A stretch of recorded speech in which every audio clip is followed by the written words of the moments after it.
वाला खुदा उनका साथ दे। उन्होंने बिहार में भी हमारा सहयोग किया था, यूपी में भी करेंगे और बाद में पश्चिम बंगाल में भी करेंगे। भारत की राजनीति में अगर कोई लैला है तो मैं हूँ और मेरे कई मजनू हैं।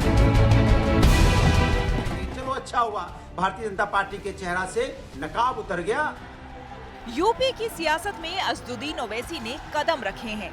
ओम प्रकाश राजभर की सुहेल देव भारतीय समाज पार्टी समेत 8 दलों के साथ तालमेल हो चुका है।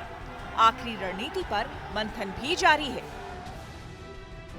यूपी में कमजोर पड़ चुके विपक्ष के बीच ओवैसी की मौजूदगी से बीजेपी सांसद साक्षी महाराज की खुशी छिप नहीं रही।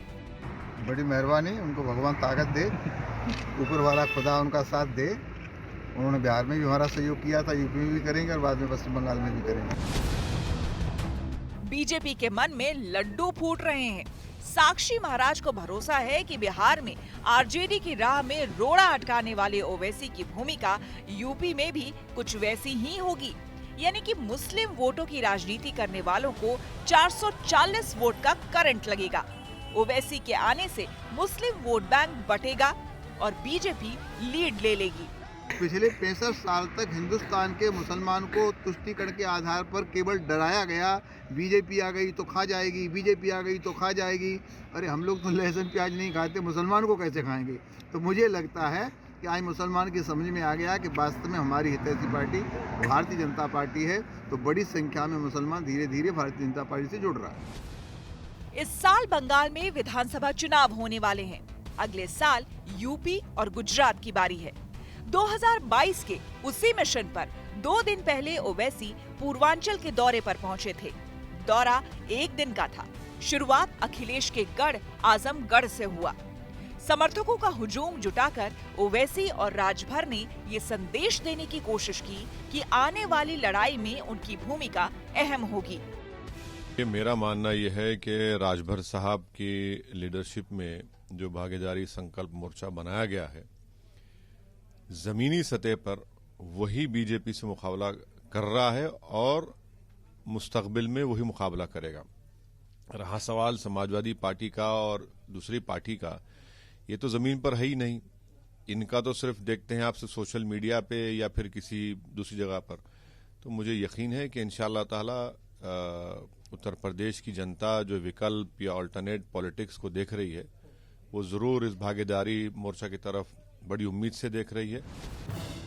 यूपी में ओवैसी की दस्तक हुई है। उनका चिर परिचित वोट बैंक वही मुस्लिम समुदाय है, जिसकी बदौलत समाजवादी पार्टी सत्ता तक पहुंची।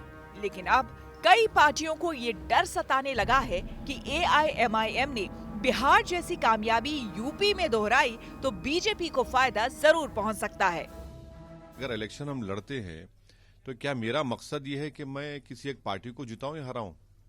मेरा मकसद होता है कि मेरा मोर्चा, मेरे और मेरे मोर्चे के कैंडिडेट्स कामयाब हों। तो हार जीत तो लगी हुई है।